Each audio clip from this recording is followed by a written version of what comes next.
Hola a todos y bienvenidos a vuestra clase de español número 12.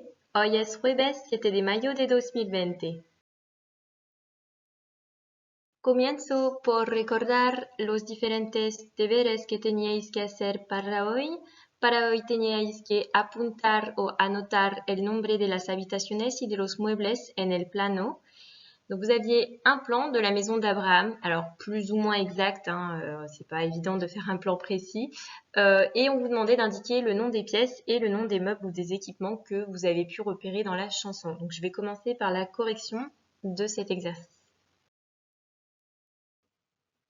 Comienzo con la corrección de las habitaciones de la casa de Abraham.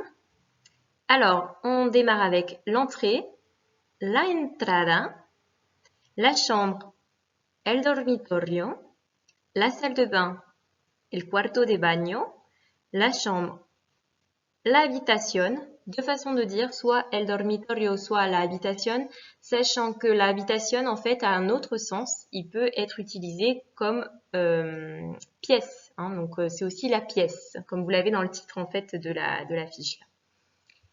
Ensuite, la terrasse,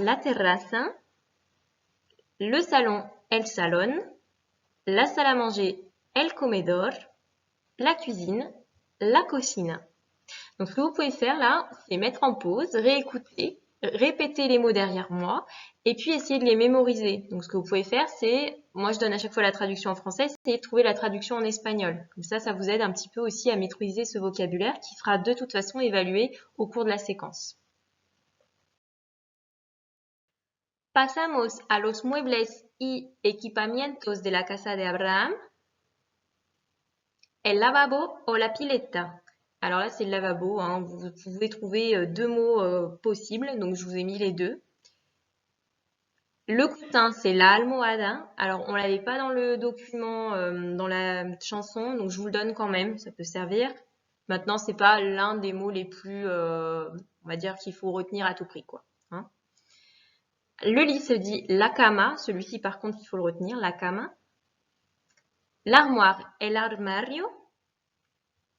La baignoire, la bañera. Les WC, el váter. Donc là, vous avez un accent sur le A, attention, el váter. La table de nuit, la mesa de noche.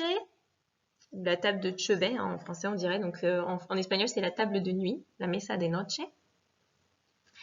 La façade ou le mur, la fachada, el muro. Attention, pour dire mur, en espagnol, il y a plusieurs mots. Donc, soit vous utilisez el muro, mais là, ça va être un mur d'extérieur. Si vous voulez parler d'une cloison, un mur intérieur, ce sera la pared. Je vous le dis au cas où vous trouviez le mot et que vous sachiez que donc la pared, c'est aussi pour mur, mais dans le sens cloison. Ensuite, la fenêtre, là, c'est un rappel.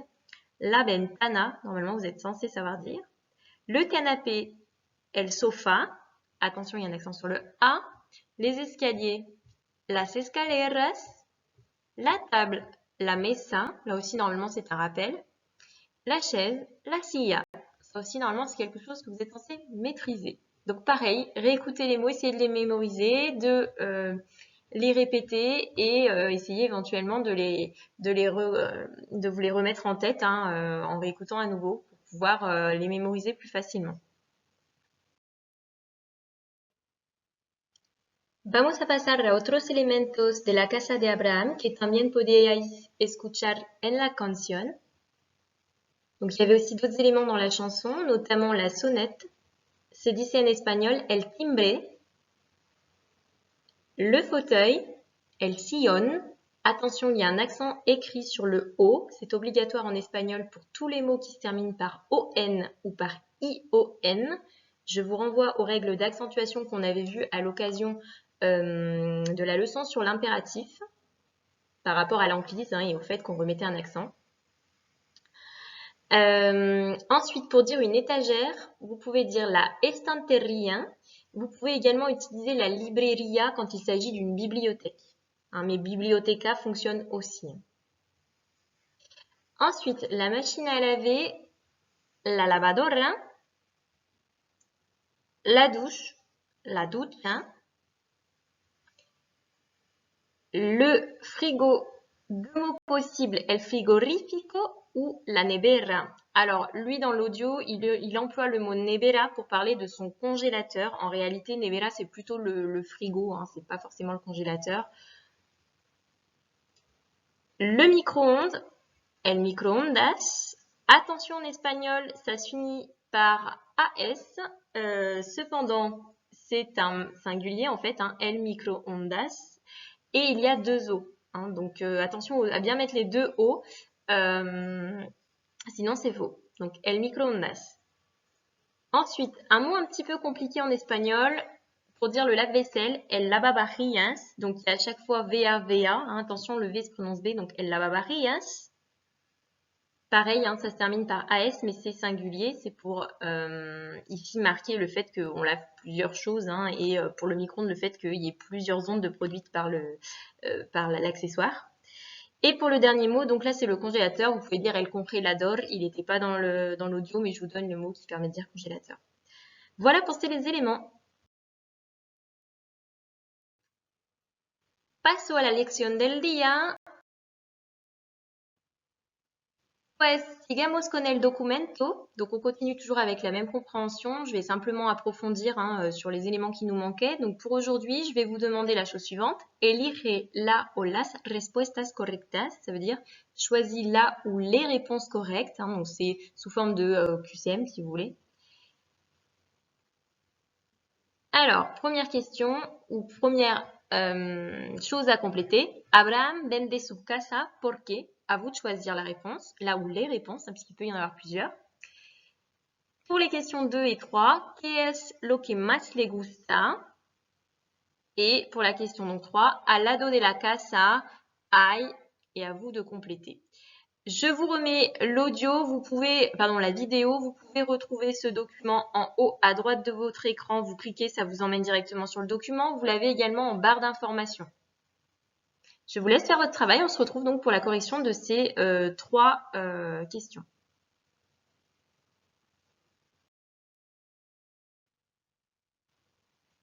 Correction de la pregunta. Donc, première question, il fallait compléter.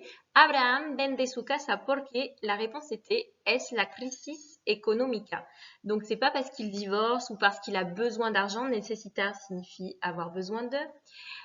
Et c'est pas non plus parce qu'il déménage dans une autre ville. Hein. Mudarse, c'est déménager, et ciudad veut dire ville. Donc ici, c'était parce que c'est la crise économique. Es la crisis económica.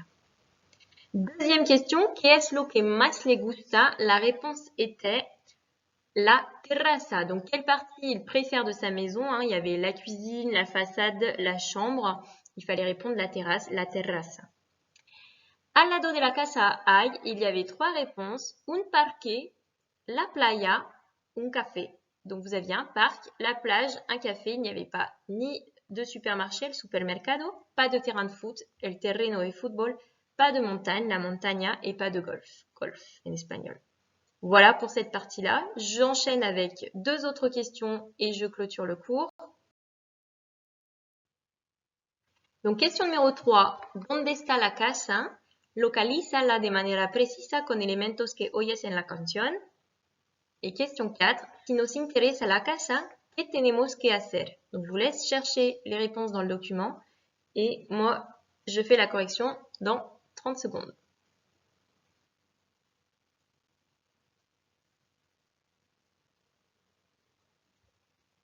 Réponse. La casa de Abraham está en Benalup, un pueblo andaluz cerca de Cádiz.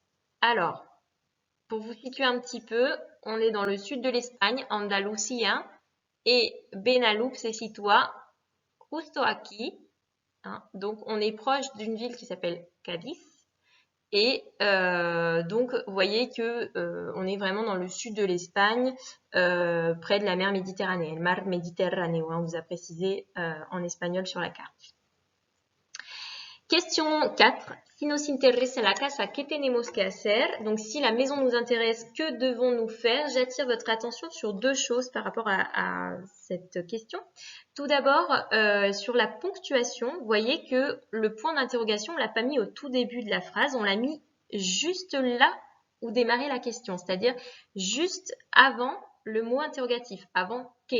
Donc ça, c'est en espagnol, c'est obligatoire. Hein. On met vraiment le point d'interrogation à l'envers, là où démarre la question. Et deuxième chose, c'est le tenemos que. Je vous rappelle que tenemos que est une structure que l'on a vue qui signifie donc devoir. Qu'est-ce que nous devons faire? Donc, on a ici l'obligation personnelle. Donc, si la maison nous intéresse, qu'est-ce que nous devons faire? Réponse. Tenemos que escribir un mail a vendomicasacantando@gmail.com. Donc, nous devons écrire un mail et vous avez l'adresse mail. Tenemos que suivi toujours de l'infinitif, c'est-à-dire le verbe non conjugué. Que ce soit dans la question, on avait le verbe faire, hacer, là il n'est pas conjugué. Que ce soit dans la réponse, on a le verbe escribir, écrire, qui n'est pas conjugué non plus. Voilà. Pour ce qui est de l'expression du mail, donc vous avez l'arrobase, se dit en espagnol arroba, et le point se dit punto, donc gmail.com. Voilà. Si vous avez des questions, n'hésitez pas à me les faire remonter, que ce soit sur le blog ou sur le NT, j'y répondrai. J'enchaîne avec les devoirs. Para terminar los deberes, donc pour la prochaine fois, la semaine prochaine, je vous demande d'apprendre le vocabulaire de la maison et des équipements. Donc vous pouvez écouter la vidéo, vous pouvez les répéter, etc. Vous pouvez aussi aller sur Quizlet, puisque vous avez des quiz sur le vocabulaire de la maison, donc vous pouvez les faire, ça vous entraînera. Et puis pour vous entraîner, toujours, je vous demande de faire la fiche suivante. Donc là, c'est plus axé sur les meubles de la maison que sur les pièces de la maison, d'accord? Donc voilà. Voilà, je vous la remets en plein écran. Vous l'avez sur le blog, vous pouvez l'imprimer si vous le souhaitez et vous l'aurez aussi sur le NT. Así que os digo hasta la semana próxima y buen fin de semana. Adiós.